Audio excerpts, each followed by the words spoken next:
what people don't know is part of my work on that show was to write down in video each scene. And this ice house was my favorite. And this was the moment I thought he'd really portray Wing Chun.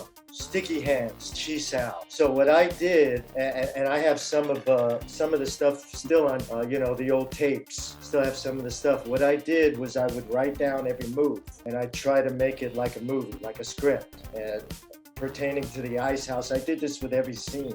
And plus I videotaped it, either with James Liu, because originally I had James Liu going to double Jason. I had him on a show for a few months, and then he got an offer to do some character part on a show, and he needed to get away. He wanted to do that. I let him go. So I had to replace him during that time for a couple of months. But I would take each scene, and that was my favorite scene because that was the moment you really saw, the real Bruce Lee, the viciousness, and the moments where he's reluctant, but he has to turn to the viciousness, real fighting. The real feat is he's got no choice but to destroy this guy now. It kind of builds up to that. And I had wrote it down, and I had videotaped pieces. So what Rob Cohn did was all those pieces he bring to Hong Kong. And being with the people that he had there, and with my tapes and my writings, what I was most proud of to that scene as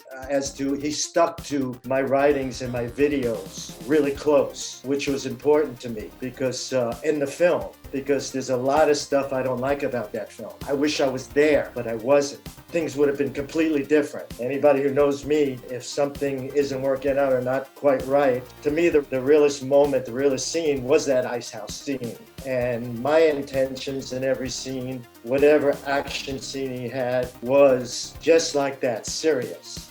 All the gymnastics in the outside the restaurant turned out to be more comical than serious. And that annoyed me.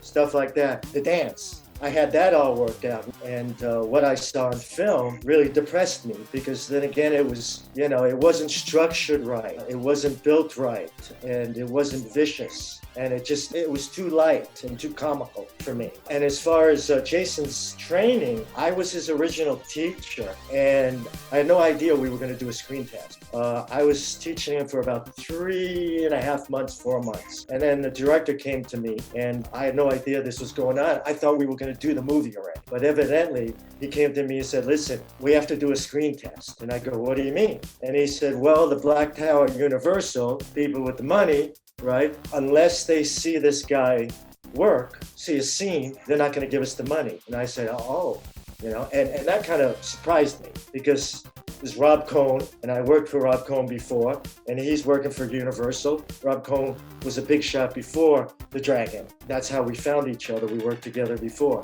But after the screen test, I realized that, listen, I didn't know Bruce Lee, and I needed more than just me, because my version of Bruce Lee, which I as an amateur performer, copying him, that's all I knew of Bruce Lee. Just watching on film, we all used to imitate him. So after the screen test, it gave a green light. After they saw the screen test, me co-starring and playing the bad guy, that they gave Rob Cohn the green light. I sat down and realized, I need something more. I need people that knew Bruce Lee.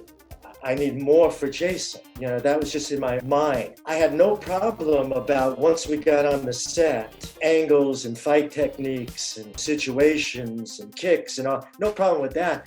But the essence of Bruce, I couldn't give Jason.